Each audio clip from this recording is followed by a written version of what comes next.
Después de que arrestaron a Juan el Bautista, Jesús se fue a Galilea para predicar el Evangelio de Dios y decía: se ha cumplido el tiempo y el reino de Dios ya está cerca.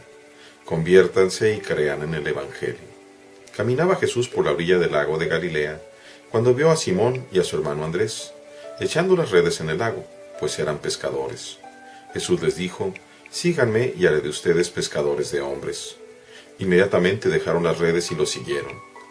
Un poco más adelante vio a Santiago y a Juan, hijos de Zebedeo, que estaban en una barca remendando sus redes. Los llamó, y ellos, dejando en la barca a su padre, con los trabajadores se fueron con Jesús. Palabra del Señor. En el Evangelio vemos precisamente el momento de arranque del ministerio del Señor. Después de que su precursor, que lo anunciaba, ha sido arrestado, llega el turno de Jesús. ¿Y a dónde se va? ¿En medio del templo? ¿A Roma? De ninguna forma. A la Galilea de los paganos. Y predica el Evangelio. Lo central del mensaje es este: se ha cumplido el tiempo, el reino está cerca. Conviértanse y crean la buena noticia. ¿Cuál es la buena noticia? La salvación. El Hijo de Dios es profeta y asocia a sí mismo a otros profetas que serán enviados. Por eso vemos más adelante cómo ve a Simón y Andrés y los llama. Los llama también con la palabra de Dios, con la palabra del Señor. Síganme, haré de ustedes pescadores de hombres. Marcos es muy sucinto, es muy breve. Dice: inmediatamente dejaron las redes y lo siguieron.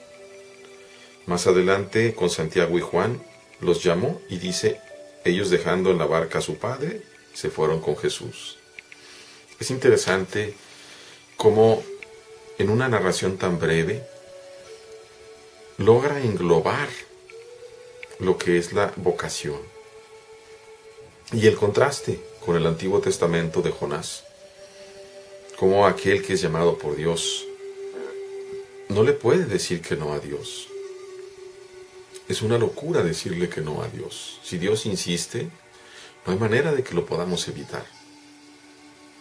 Dios tiene muchos medios. Muchas veces he pensado yo mismo como este profeta Jonás, poniéndome yo en su lugar, pensando en el interior de Jonás, después de que ha sufrido esa experiencia tremenda como de la muerte por asfixia en el pez, y escuchar nuevamente la voz de Dios: vete a donde te dije. Y pensar: ¿con esto tienes o quieres más? ¿Con esta prueba de fuerza tienes o todavía quieres más? ¿Me vas a hacer caso ya o todavía no? Vemos a los cuatro primeros, a este grupo de los cuatro: a Simón Pedro, a Andrés, a Santiago y a Juan. A estos que no dudan, que lo dejan todo inmediatamente, porque no es lo mismo escuchar en el corazón la llamada de Dios a tener la certeza de la llamada del Cristo. Jonás había escuchado en su corazón y no conocía bien a Dios. Por eso era rebelde.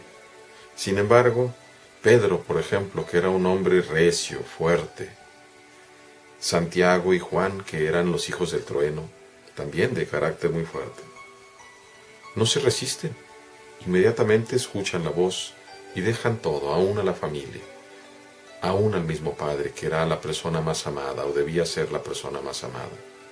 Lo dejan para irse con Dios, al seguimiento de Jesús. Tenemos entonces cómo el Hijo es profeta y asocia a sí mismo a otros enviados. El mensaje es la salvación, pero el camino para la salvación es necesariamente la conversión. De nada nos sirve, hermanos, escuchar el mensaje si no cambiamos nuestra antigua forma de ser.